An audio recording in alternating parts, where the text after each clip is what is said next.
Um grande evangelho para grandes pecadores. Sermão número 1837. Lido no dia do Senhor, 3 de maio de 1885. Pregado por Charles Haddon Spurgeon, em 2 de junho de 1884, no Tabernáculo Metropolitano, Newington. Esta é uma palavra fiel e digna de toda a aceitação, que Cristo Jesus veio ao mundo para salvar os pecadores dos quais eu sou o principal. Mas por isso alcancei misericórdia, para que em mim, que sou o principal, Jesus Cristo mostrasse toda a sua longanimidade, para exemplo dos que haviam de crer nele para a vida eterna. Ora, ao Rei dos séculos, imortal, invisível, ao único Deus sábio, seja honra e glória para todo sempre. Amém. 1 Timóteo capítulo 1, versículos 15 a 17. Quando Paulo escreveu este texto sempre memorável, esta é uma palavra fiel e digna de toda aceitação, que Cristo Jesus veio ao mundo para salvar os pecadores, ele colocou em relação a si mesmo. Eu gostaria que você notasse cuidadosamente o contexto. 12º versículo. E dou graças ao que me tem confortado, a Cristo Jesus Senhor nosso, porque me teve por fiel, pondo-me no ministério. A mim, que dantes fui blasfemo, e perseguidor e injurioso, mas alcancei misericórdia, porque eu fiz ignorantemente, na incredulidade. E a graça de nosso Senhor superabundou com a fé e amor que há em Jesus Cristo. Esta é uma palavra fiel e digna de toda aceitação, que Cristo Jesus veio ao mundo para salvar os pecadores.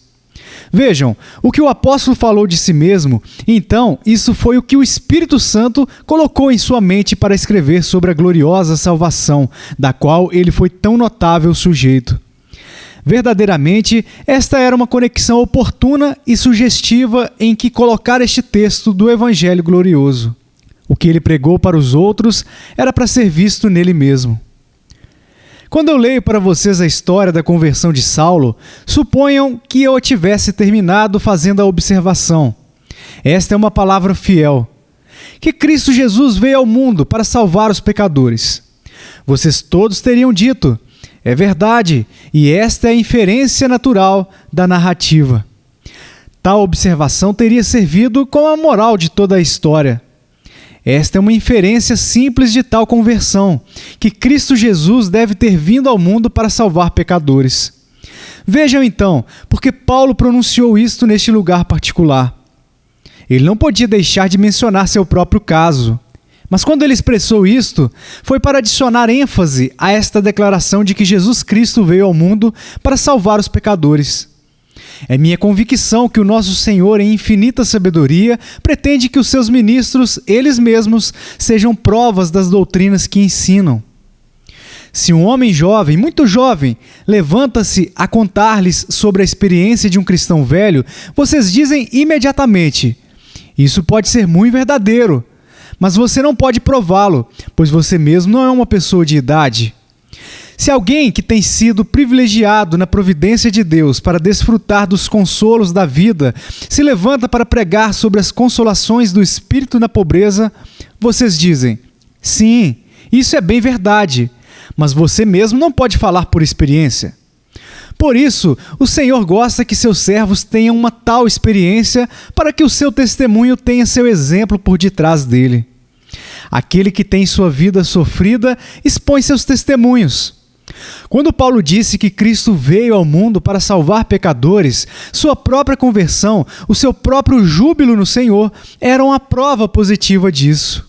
Ele era uma testemunha que tinha provado e agarrado a boa palavra de vida a que ele testemunhara. Paulo foi ao céu anos atrás, mas seu depoimento não está afetado por esse fato, pois uma declaração verdadeira não é influenciada pelo lapso de tempo.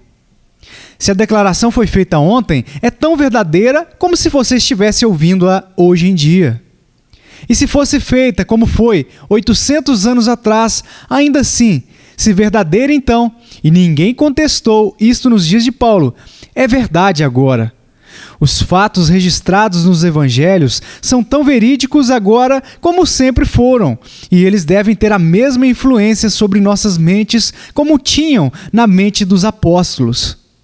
Neste momento, a declaração de que Cristo veio ao mundo para salvar os pecadores tem ainda Paulo por detrás dela. Depois de morto, ainda fala: Ó, vocês que estão sobrecarregados com seus pecados, eu quero que vejam Saulo de Tarso diante de vocês neste momento e ouçam-no dizer com voz penitente em sua presença. O Senhor Jesus veio ao mundo para salvar pecadores, dos quais eu sou o principal. Não duvidem da afirmação, pois o homem é evidência dela. Aquele que salvou Paulo pode vos salvar. Sim, ele está disposto a demonstrar o seu poder sobre vocês. Não sejam desobedientes à mensagem celestial. Mas, amados, se não temos Paulo em nosso meio para dar o seu testemunho pessoal, ainda temos muitas provas vivas. Temos evidências irrefutáveis naqueles que ainda estão ao nosso redor de que esta é uma palavra fiel e digna de toda a aceitação, que Cristo Jesus veio ao mundo para salvar os pecadores. Eu poderia chamar a este púlpito muitos que eram literalmente os mais imundos dos transgressores, mas eles são lavados e santificados, e por isso são argumentos vivos do poder do Senhor para salvar. Muitos também estão presentes, que não poderiam ser contados por seus semelhantes, junto o principal dos pecadores em certos aspectos do caso, ainda que a maioria voluntariamente se colocasse como principal dos pecadores, sob qualquer outra forma de ver isso. E eles carregam seu testemunho, como eu faço hoje à noite, de que Jesus é capaz de salvar até o mais ímpio. Eu, que agora estou diante de vocês, sou uma testemunha viva de que Jesus Cristo pode salvar os pecadores e ainda os salva. O Senhor tem me perdoado e justificado, e eu tenho achado graça aos seus olhos.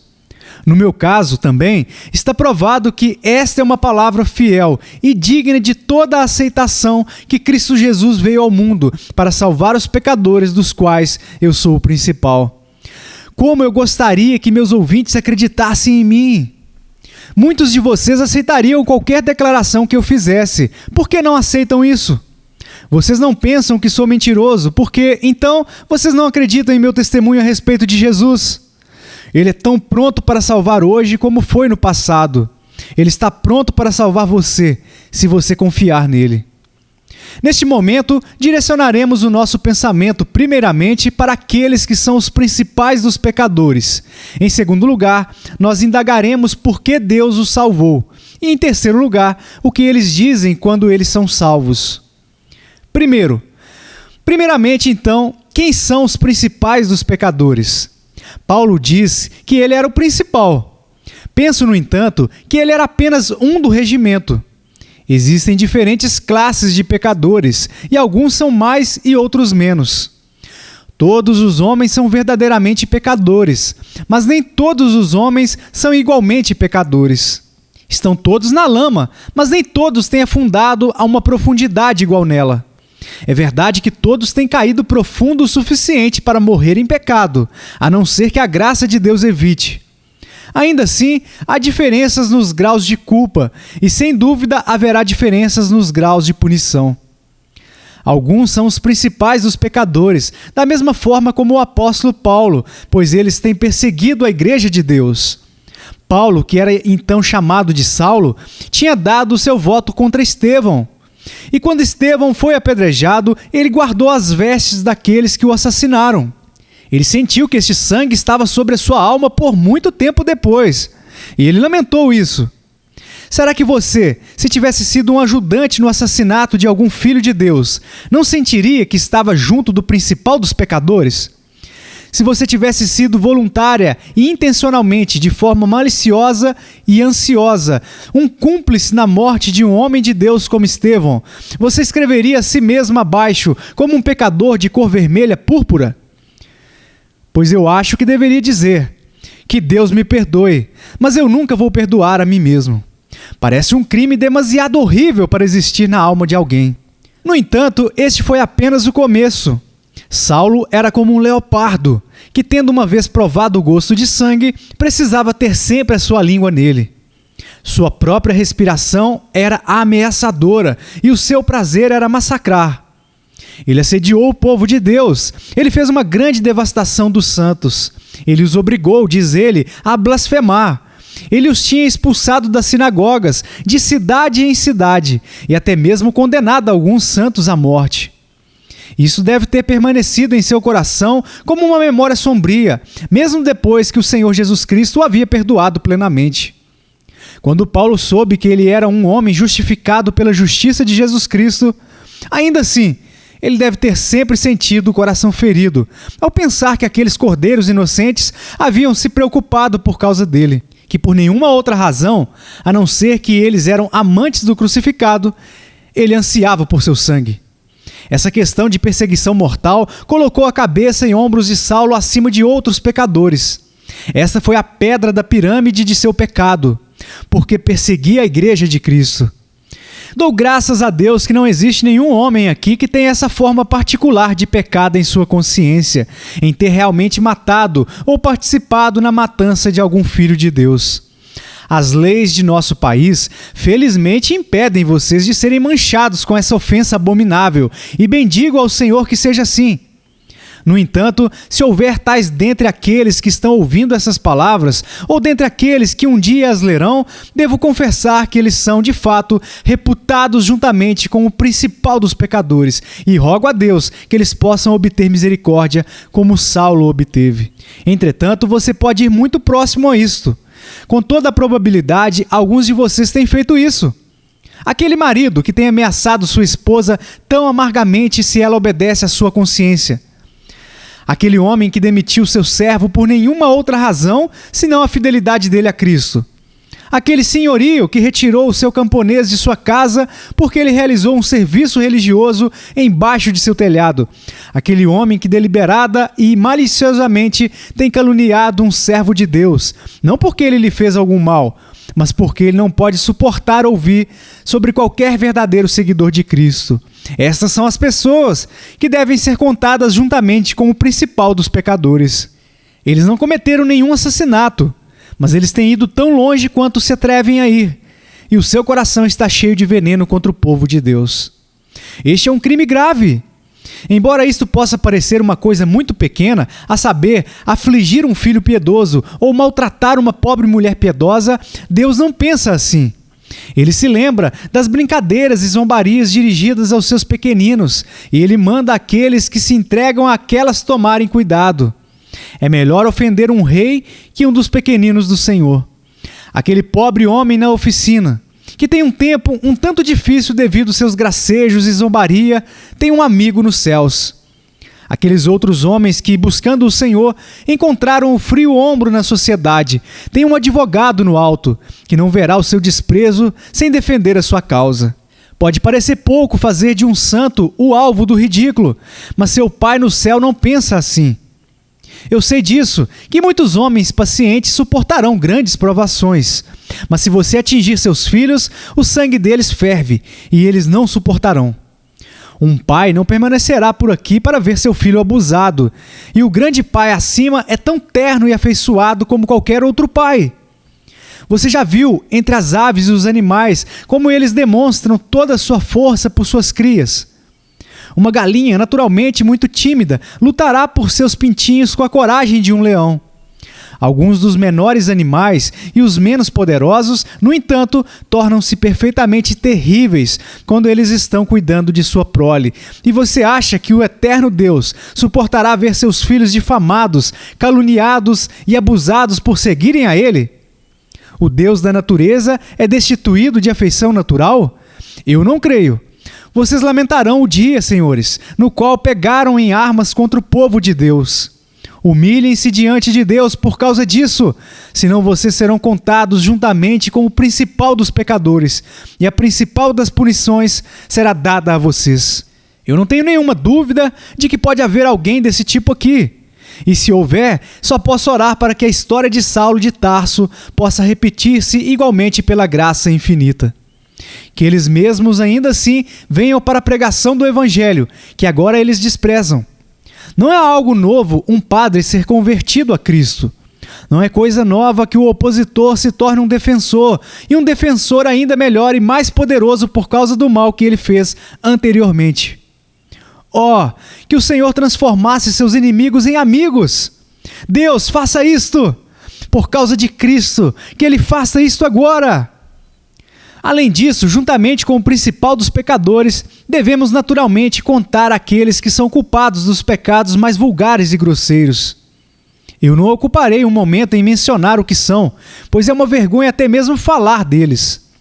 Deus nos guarde da prostituição e da desonestidade, de qualquer um desses pecados que são censuráveis, mesmo sob a cabeça da moralidade comum, pois senão, se cometermos estes, vamos certamente passar por eles para sermos contados como o principal dos pecadores.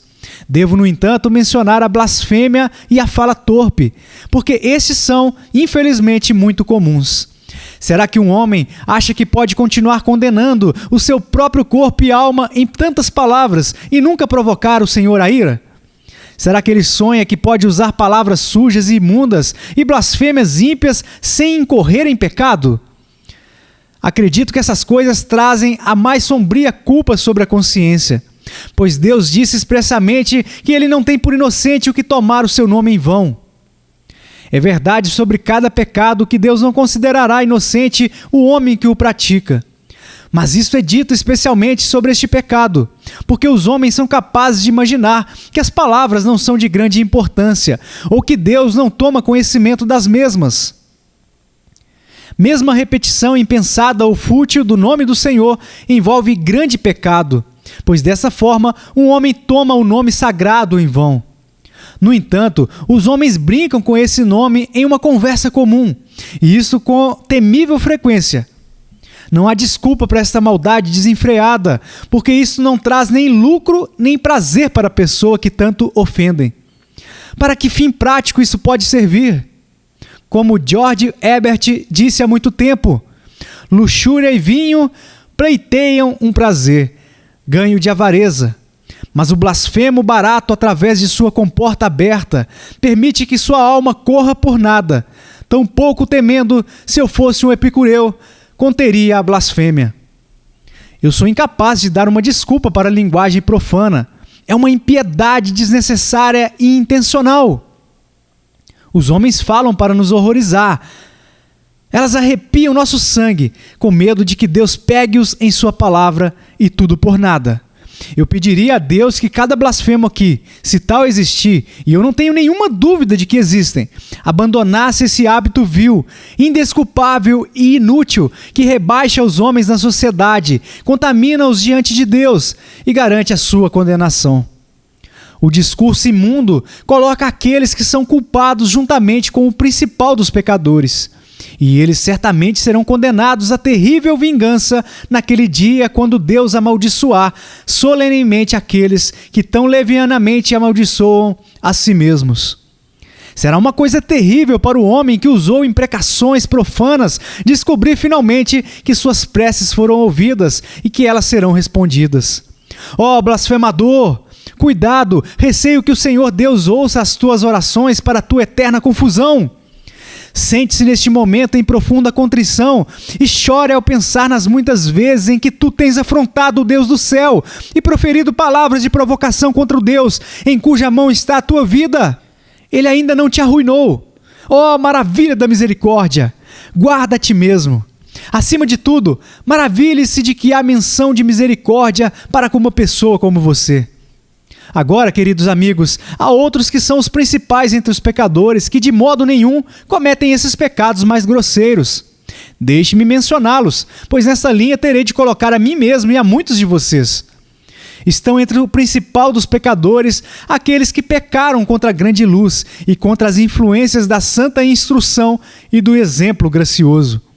Filhos de pais piedosos, que foram criados e instruídos no temor de Deus, desde a sua juventude, contados juntamente com o principal dos pecadores, se eles se desviam do caminho da vida. Quando eles transgridem, há um grande peso sobre a sua culpa, o que não pode ser encontrado no pecado comum das crianças das vielas sórdidas ou dos árabes da sarjeta. A descendência do degradado não conhece o melhor, pobres almas, e, portanto, suas transgressões são pecados de ignorância.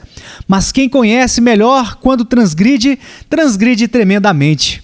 O pecado deles é como um talento de chumbo, e este pendura-se-á ao seu pescoço como uma pedra de moinho. Lembro-me de como isso veio ao meu coração quando eu estava convencido do meu pecado. Eu não havia cometido qualquer um dos vícios mais grosseiros, mas então eu não havia sido tentado a eles, mas tinha sido cuidadosamente guardado de influências viciosas. Contudo, lamento que eu tenha sido desobediente aos meus pais, orgulhoso de espírito, esquecido dos mandamentos de Deus. Eu conheci o melhor desde o início, e isso me pôs na minha própria estimativa ao lado do principal dos pecadores. Custou-me muito fazer o mal, pois eu havia pecado contra a luz mais clara. Especialmente, este é o caso quando a posse de conhecimentos é acompanhada por muita sensibilidade de consciência. Há alguns de vocês, pessoas não convertidas, que quando cometem erro, sentem que agiram errado e o sentem profundamente também, embora ninguém os repreenda por isso. Vocês não podem ser injustos, ou precipitados em temperamento, ou falhos no falar, ou quebrar o sabá, ou fazer qualquer coisa que é proibida, sem que a sua consciência os incomode. Vocês sabem o que é ir para a cama e ficar acordado na miséria, depois de alguma diversão questionável ou após terem falado muito levianamente. A sua consciência é sensível, não a viole, ou você será duplamente culpado. Quando Deus coloca o freio em sua boca, se você tentar segurá-lo entre os dentes e deixa que este o controle, você deve se importar com a sua corrida, pois você pode ser deixado para correr em direção à destruição. O homem que muitas vezes repreendido endurece a cerviz, de repente será destruído sem que haja remédio. Provérbios capítulo 29, versículo 1. Isso coloca os homens ao lado do principal dos pecadores, a saber, quando contra a luz e contra a consciência, eles deliberadamente escolhem o caminho do mal e deixam os mandamentos do Senhor. Especialmente, é uma ofensa grave pecar contra a influência suave do Espírito Santo. Vocês não têm sido tristes infratores sobre este ponto?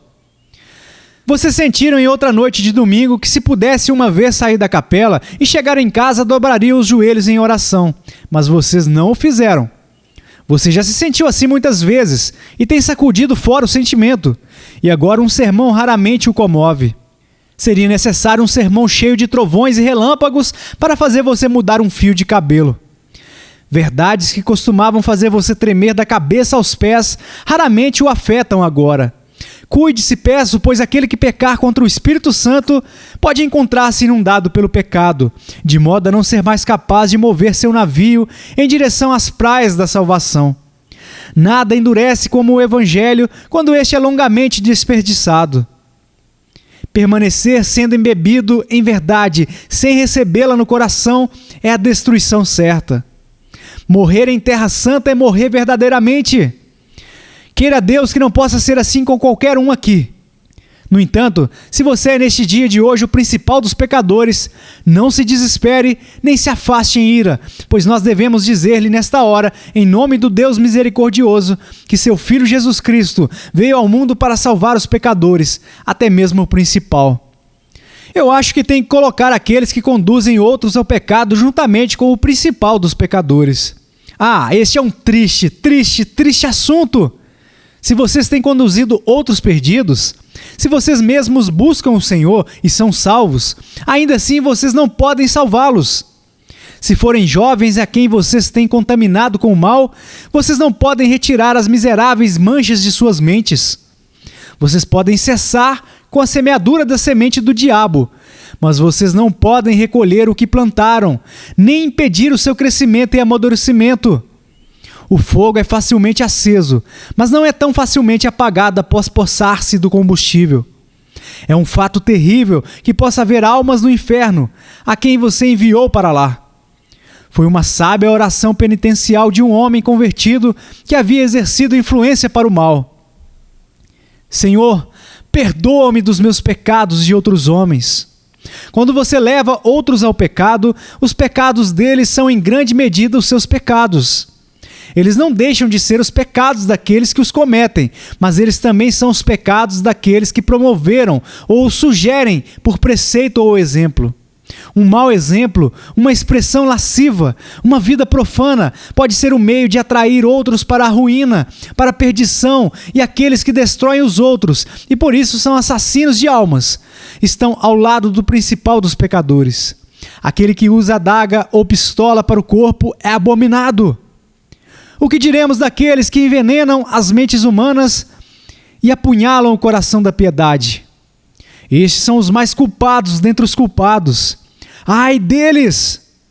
Especialmente devo classificar como estando ao lado do principal dos pecadores, aquele que pregou mentira, que negou a divindade de Cristo, que tem enfraquecido a inspiração das Escrituras, que tem lutado contra a fé, que tem lutado contra a expiação e feito mal tanto quanto estava em seu poder no espalhamento de ceticismo. Ele deve tomar o seu lugar entre os líderes na malícia diabólica. Ele é um mestre destruidor, um apóstolo escolhido do príncipe das trevas.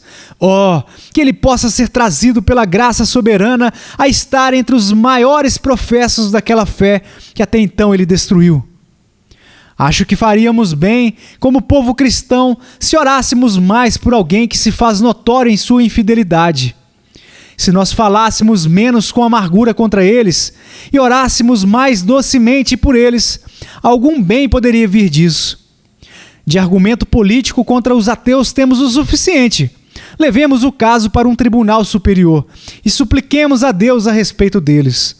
Se usarmos a grande artilharia do céu através da oração insistente, estaremos usando armas muito melhores do que as que são comumente empregadas. Deus nos ajude a orar por todos os falsos mestres para que possam ser convertidos a Deus, e assim Ele mostre a onipotência do seu amor. Não direi mais nada sobre este assunto triste, pois na verdade eu só mencionei esses exemplos na esperança de que alguns aqui presentes possam confessar. Eu lamento dizer que o pregador me representou. Sob algum aspecto ou outro, eu tenho que tomar meu lugar ao lado do principal dos pecadores. Número 2. Agora, em segundo lugar, por que o principal dos pecadores é tão frequentemente salvo? O Senhor Jesus Cristo, quando ele foi para o céu, levou consigo um dos principais dos pecadores como um companheiro. O ladrão moribundo entrou no paraíso no mesmo dia em que nosso Senhor. Depois que nosso Senhor Jesus tinha ido para o céu, até onde eu sei, ele nunca mais salvou mais do que uma única pessoa por sua própria instrumentalidade imediata. E essa pessoa foi este mesmo apóstolo Paulo, que nos deu o nosso texto. Para ele, nosso Senhor falou pessoalmente do céu, dizendo: Saulo, Saulo, por que me persegues? A Paulo, Cristo revelou a si mesmo no caminho e o chamou para ser seu apóstolo, mesmo a este homem que verdadeiramente chamou a si mesmo de o principal dos pecadores. É maravilhoso pensar que isso seja assim. Apenas a graça deleita-se em lidar com o pecado grande e evidente e acabar com os crimes gritantes de grandes ofensores. O Senhor Jesus não apenas salvou o principal dos pecadores, mas ele estava relacionado a alguns deles por sangue. Olhe através da longa linha da genealogia de nosso Senhor. Vocês conhecem aquela doutrina, a última invenção de Roma, sobre a Imaculada Concepção da Virgem Maria. Vou dizer-lhes uma doutrina que é tão longe desta como o Oriente está longe do Ocidente. Na genealogia de nosso bendito Senhor, encontramos os nomes de alguns dos principais dos pecadores. 3 mulheres, especialmente, têm uma posição nela, que eram notórias pelo pecado. Não muitas mulheres são mencionadas, mas entre a primeira está Tamar, culpada de incesto. A próxima é a prostituta Raabe, e uma terceira é Batseba, a adúltera. Esta é uma genealogia tortuosa, uma árvore ancestral cujos ramos são mais do que um pouco torcidos e retorcidos. Admire a condescendência de nosso Senhor vindo de tal linhagem. Ele veio dos pecadores, porque ele veio para os pecadores. De acordo com a carne, ele veio dos pecadores para que os pecadores possam vir até ele. Ali estava misturado nas veias por onde fluíam seus ancestrais, o sangue de Rute, a moabita, uma pagã, trazida de propósito para que nós, gentios, pudéssemos ver quão realmente ele era osso dos nossos ossos e carne da nossa carne. Eu não digo que houve qualquer mácula em sua humanidade, Deus me livre, porque ele não nasceu à maneira dos homens, de modo a ser contaminado deste modo. Mas ainda assim eu digo que sua genealogia inclui muitos grandes pecadores, a fim de que possamos ver quão aproximadamente ele se aliou com eles, quão completamente ele assumiu a sua causa. Leia o rolo de sua ascendência e vocês verão que Davi está ali, aquele que gritou: contra ti somente pequei. E Salomão, que amava as mulheres estrangeiras. E Roboão, seu filho insensato. E Manassés, que derramou muitíssimo sangue inocente. E homens piores do que eles, se piores pudessem ser. Tais pecadores como estes estão na genealogia do Salvador dos pecadores. Ele foi contado com os transgressores. Ele foi chamado de amigo de publicanos e pecadores. Foi dito dele: este homem recebe pecadores e come com eles. Ainda assim, ele se deleita em salvar grandes pecadores. Ó, meu ouvinte, agradará a ele salvar você. Por que ele faz isso? O apóstolo diz no 16º versículo: mas por isso alcancei misericórdia, para que em mim, que sou o principal, Jesus Cristo mostrasse toda a sua longanimidade. O quê? Esta é a razão para salvar um pecador? É para que ele possa mostrar neste pecador sua longanimidade, revelando a sua paciência e perdão. Em um grande pecador como Paulo, ele demonstra toda a sua longanimidade, não somente uma pequena parte desta, nem porções dela, mas toda a sua longanimidade. Jesus Cristo está disposto a manifestar toda a sua longanimidade? Será que ele deleita-se em desvelar todo o seu amor? Sim, pois lembre-se que ele chama a sua misericórdia de suas riquezas. Ele é riquíssimo em misericórdia. Efésios capítulo 2, versículo 4. Eu não encontro que ele chama seu poder de suas riquezas, mas que ele chama sua graça de suas riquezas, em que temos a redenção pelo seu sangue, a remissão das ofensas, segundo as riquezas da sua graça. Efésios capítulo 1, versículo 7. Ó, queridos amigos, o Senhor, que é rico em misericórdia, procura um tesouro no qual colocar suas riquezas. Ele quer um guarda-joias para as joias sagradas de seu amor. E esses criminosos atrozes, estes grandes delinquentes, estes que se julgam sombrios como o inferno, são os próprios homens em quem há espaço para suas joias raras de bondade. Onde o pecado abundou, há espaço de sobra para a infinita misericórdia do Deus vivo. Você não deve ser encorajado, caso se sinta grandemente culpado, pelo fato de que Deus se deleita em mostrar toda a sua longanimidade, salvando grandes pecadores. Você não buscará imediatamente toda esta longanimidade que pode ser demonstrada em seu caso? Crê no Senhor Jesus, e assim será. E o que Paulo diz em seguida? Ele diz que o Senhor o salvou como um padrão para os que devem crer nele para a vida eterna. Como um padrão. Isso significa como um tipo ou um modelo. Paulo foi uma primeira impressão. As primeiras impressões de uma gravura são nítidas e claras, e, portanto, elas são muito valiosas. Elas exibem o poder produtivo da placa em seu ponto mais alto, antes que a superfície seja desgastada, mesmo em mínimo grau. Paulo foi uma das provas gravuras retiradas da placa nos primeiros dias e sob as circunstâncias mais favoráveis para expressar cada linha da graça. Toda a longanimidade de Deus foi vista nele como um padrão. Eu peço a Deus que pudéssemos colocar alguns de vocês sob a mesma placa de impressão e emitir mais impressões a esta mesma hora, pois a placa não está desgastada. A prensa que Deus usa hoje é tão nova quanto sempre foi. Quando uma prensa define sua impressão, é enviada ao autor uma folha para deixá-lo ver de que tipo é, e ele chama isso de sua prova.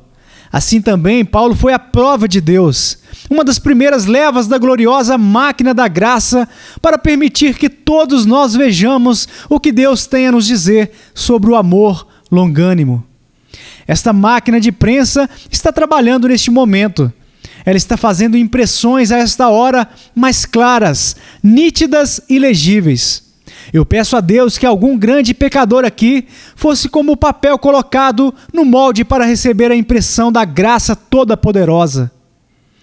A grande edição da obra de amor foi emitida antes que Paulo fosse impresso e publicado. Refiro-me ao momento em que Pedro pregou no dia de Pentecostes. Muitas grandes e esplêndidas edições foram emitidas a partir daquela prensa desde então. Vejo diante de mim uma biblioteca inteira que Deus imprimiu nesta casa. As provas que Deus tem tomado nos últimos anos a partir da antiga prensa. Mas Paulo está no topo da lista como uma boa e primeira prova do que Deus pode fazer. Então Deus pode me salvar. Cheguei a essa conclusão há anos atrás, e colocando isto à prova, eu a encontrei verdadeira.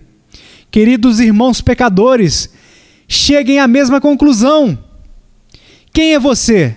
Não, eu não peço que me diga. Eu não quero saber. Deus sabe. Mas eu quero que você chegue a esta conclusão. Se Paulo é um exemplar dos salvos, então por que eu não deveria ser salvo? Se Paulo tivesse sido único, uma produção bastante por si mesmo, então poderíamos justamente ter duvidado quanto a nós mesmos. Mas uma vez que ele é um padrão, nós todos podemos esperar para ver a longanimidade do Senhor repetida em nós mesmos. Hoje em dia, pelos correios de encomendas, as pessoas estão enviando padrões de todos os tipos de coisas, e muitos artigos são comprados de acordo com a amostra. Quando vocês compram a partir de um padrão, esperam que os bens adquiridos sejam como o padrão. Assim, Deus nos envia Paulo como um padrão de sua grande misericórdia para grandes pecadores. Assim, ele diz com efeito: esse é o tipo de coisa que eu faço. Eu tomo esse material bruto e ruim, de que é feito o principal dos pecadores, e o renovo e manifesto toda a minha misericórdia nele. Isto é o que eu estou preparando para fazer com você. Pobre alma, você não aceitará a misericórdia de Deus? Venha para este empreendimento da salvação com o Senhor, para que você também, como o apóstolo, sendo um pecador, possa tornar-se semelhante a ele na obtenção da gloriosa salvação que está em Cristo Jesus, que veio ao mundo para salvar os pecadores.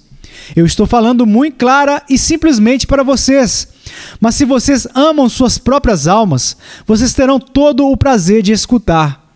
Eu não quero diverti-los, mas vê-los salvos.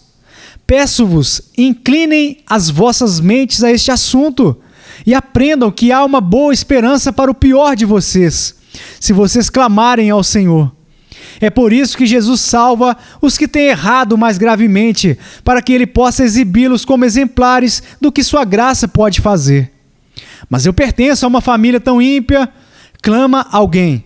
Ah, sim, e muitos que foram salvos pertenciam às mais depravadas e degeneradas das famílias. Eles entraram em relação com Cristo, e sua própria condição de vileza foi engolida em sua glória. Os filhos de criminosos, quando convertidos, pertencem à família de Deus.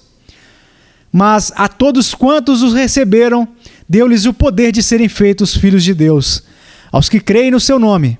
João capítulo 1, versículo 12.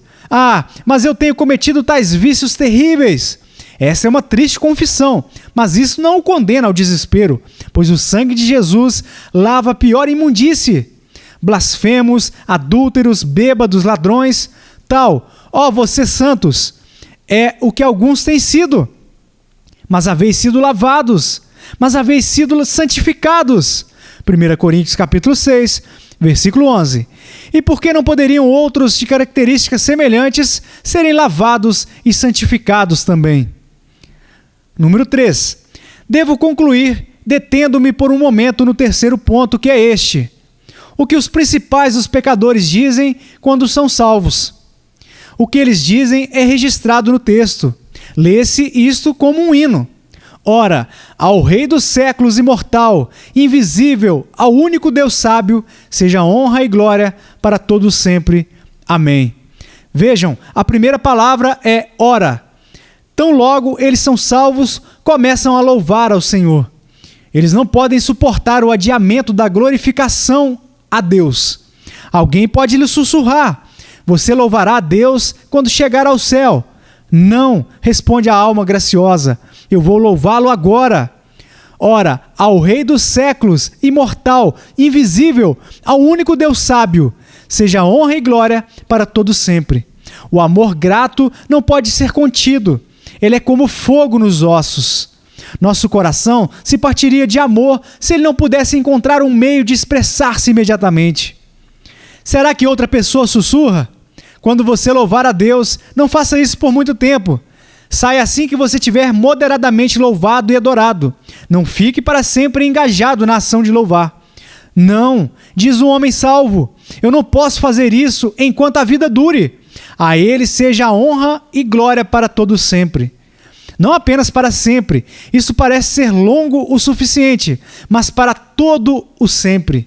Esta é uma expressão redundante, tal deleite entusiasmado do uso.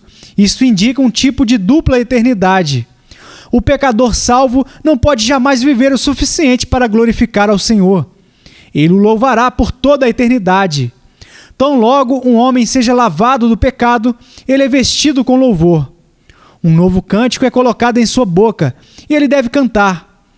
Ele não consegue deixar de fazê-lo. Não há como pará-lo.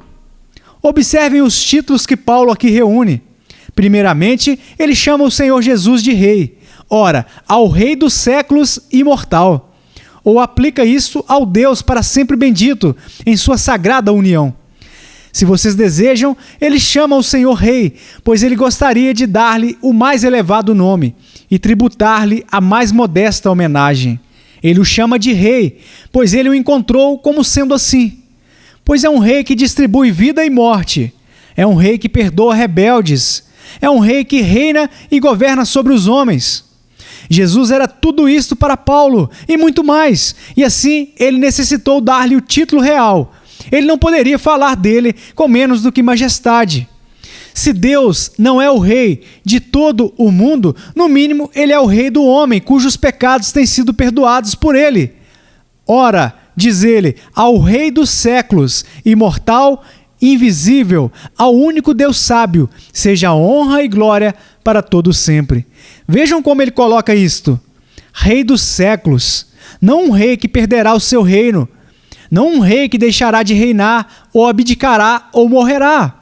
Ó, queridos irmãos, o rei que perdoou Paulo é um rei hoje, igualmente poderoso para salvar. 1800 anos depois de sua grande ação de graça para com o principal dos pecadores, ele ainda é um rei. Jesus assenta-se no Monte Sião. Ele ainda pode salvar pobres pecadores. Ele se assenta sobre o trono de misericórdia na soberania de sua graça, no esplendor de seu amor, na majestade de seu poder, passando pela iniquidade, pela transgressão e pelo pecado. Você não irá prostrar-se diante dele? Aqui neste momento eu paro para fazer uma reverência a ele. Glória seja ao Senhor Jesus, pois ele é o Rei eterno. Depois ele o chama de Rei imortal. Ele é o Rei que vive para sempre por seu próprio poder e por isso é capaz de dar vida às almas mortas. Bendito seja o nome do Salvador, que morreu pelos pecadores, mas também bendito seja o nome daquele que vive para sempre para fazer intercessão pelos pecadores e por isso é capaz de salvar perfeitamente aqueles que se achegam a Deus por meio dele. O vivificado, Espírito ressuscitado clama alto: glória ao Rei imortal, pois ele me fez imortal pelo toque de sua mão que dá a vida. Porque ele vive, nós também viveremos. Nossa vida está escondida nele e por toda a eternidade reinaremos com ele. Então Paulo o define como o Rei invisível, pois como ainda não vemos todas as coisas sujeitas a ele, e seu reino é percebido mais pela fé do que pela visão. O Senhor Jesus é invisível aos olhos mortais e, portanto, o nosso serviço deve ser prestado pelo Espírito e não através dos sentidos. Ele deve ser crido, se estamos a nos inclinarmos próximos a ele, e devemos dizer a ele, ao qual, não o havendo visto, há mais. Um Senhor invisível, que só pode ser conhecido por nossa fé, nos salvou e nos salvará neste mundo sem fim. Nós não temos um rei que temos visto ou tocado, ou cuja voz audível temos ouvido falar. Mas o nosso rei é alguém que é invisível e, no entanto, se move para lá e para cá entre nós, poderoso para salvar. Graças ao Espírito Santo por dar-nos os olhos da fé para ver o que é invisível e corações para confiarmos e descansarmos sobre um Senhor invisível. Ora, ora, ora, ora, ora, ora, ora. Esta é a palavra para cada alma salva. Ora, ao Rei eterno, imortal, invisível, seja a glória infinita. Você não responde ao chamado pelo louvor imediato. Você não diz, desperta, glória é minha. Despertai, saltério e harpa. Ah, se uma brasa seráfica tocasse estes lábios balbuciantes. Como um pecador salvo pelo meu Senhor e Rei, eu de bom grado derramaria minha vida em um fluxo contínuo de louvor ao Senhor Redentor. Além disso, nosso apóstolo fala do único Deus sábio. Ele é tão sábio que ele salva grandes pecadores para torná-los os padrões de sua misericórdia. Tão sábio que ele toma intolerantes e perseguidores para transformá-los em apóstolos. Tão sábio que ele transforma a ira do homem em louvor a ele e usa a própria maldade do homem como uma folha para expor o resplendor da glória de sua graça. Ao único Deus, sábio o suficiente para converter um leão em um cordeiro, sábio o suficiente para fazer de um pecador um santo, de um perseguidor um pregador, de um inimigo um amigo. A ele seja a glória. A sabedoria de Deus no plano da redenção é uma profundeza insondável. Comparado a ela, não há sabedoria em outro lugar, e Deus é visto como o único sábio.